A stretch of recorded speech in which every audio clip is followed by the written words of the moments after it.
Now, several major British institutions and companies have apologised for their involvement with slavery. The Church of England says its links to the slave trade in the 18th and 19th century were a source of shame. New analysis by University College London found nearly 100 clergymen benefited. 10 former governors and directors of the Bank of England have also been named in that report. The bank called the trade an unacceptable part of British history and vowed not to display images of the senior figures involved. Insurance giant Lloyd's of London and pub chain Greene King also made similar pledges. The firms say they'll fund projects to provide opportunities for minorities. But a regional alliance of Caribbean countries says apologies are not enough. It's calling on British institutions, as well as other former colonial powers, to pay for development in the Caribbean. Well, now let's bring in Hilary Beckles from Kingston in Jamaica. He's the chairman of the Caribbean Community Reparations Commission. So, Beckles, thank you so much for joining us today. Let me start by asking you how you feel about this apology. Well, first of all, I would say that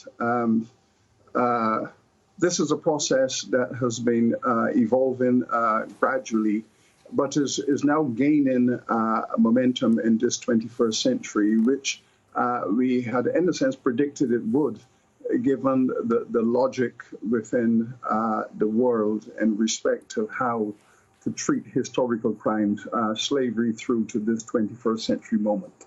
So, in a sense, it is really consistent with an evolving sense of consciousness about the crimes that were committed in the era of colonial empire building.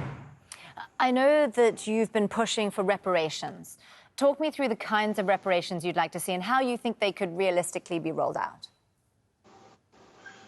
Well, again, let us historicize for just a moment. These crimes that were committed, slavery, native genocide, the globalization of African slavery, all of these were processes that helped to build the modern Western world.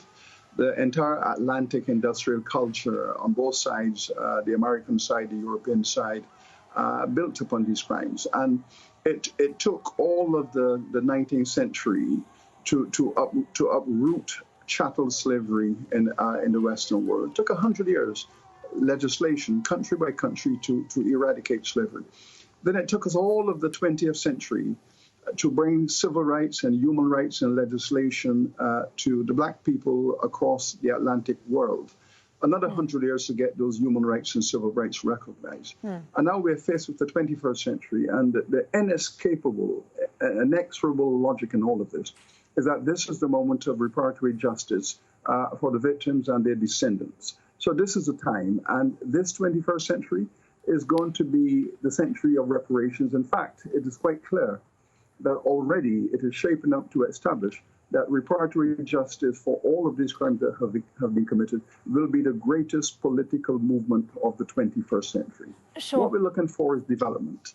We're looking for development. We're saying that all of the damage that has been done to the African peoples and their descendants, the empires have collapsed and have left them in poverty, have left them in destitution.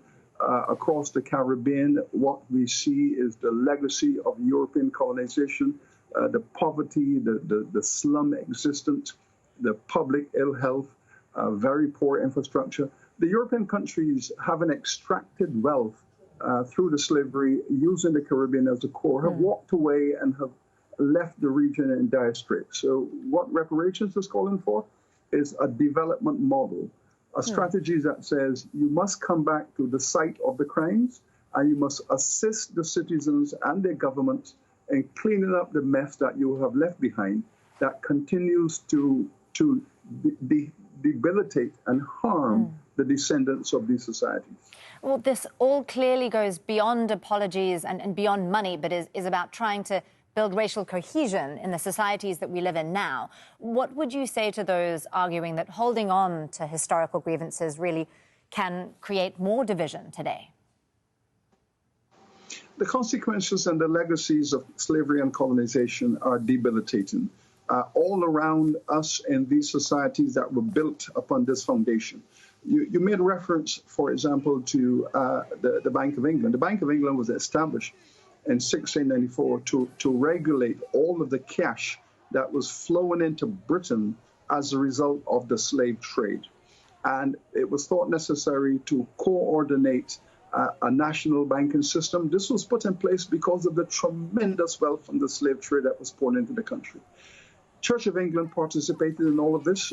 I am from the island of Barbados, and I grew up in the neighborhood not very far away from the Codrington plantations. The Codrington plantations were owned by the Church of England. Hundreds of slaves were owned by the Church of England. The slaves were branded on their shoulder with the letters C of E, Church of England. And the Church of England was one of the major owners of enslaved peoples. And the profits out of the plantations and the slave plantations owned by the Church of England, those profits were sent back to the bishops of London, and they used that cash to build churches, provincial churches all over England. Then, of course, Lloyd's of London. Slavery and the slave trade could not have continued for 200 to 300 years without a very sophisticated banking system, a sophisticated system of insurance. It could not have gone on without Lloyd's of London. They were the financial brains and the financial infrastructure that enabled all of this to happen, and they did very well financially. So these institutions, they do need to come back to the site of their enrichment and participate in the legacies. This is not unreasonable. This is moral, this is just, and this is the kind of standard management thinking that one would expect in this 21st century. To issue statements of regret and apology from a distance as a public relations exercise, as an exercise in public spectacles, unacceptable and absolutely rejected by the people in the Caribbean. What we're asking for is dialogue, negotiation, and the participation in a system of economic development that will help these societies to move forward. Hilary Beckles there, the chairman of the Caribbean Community Reparations Commission. Thank you for joining us, sir, on Al Jazeera. You're most welcome.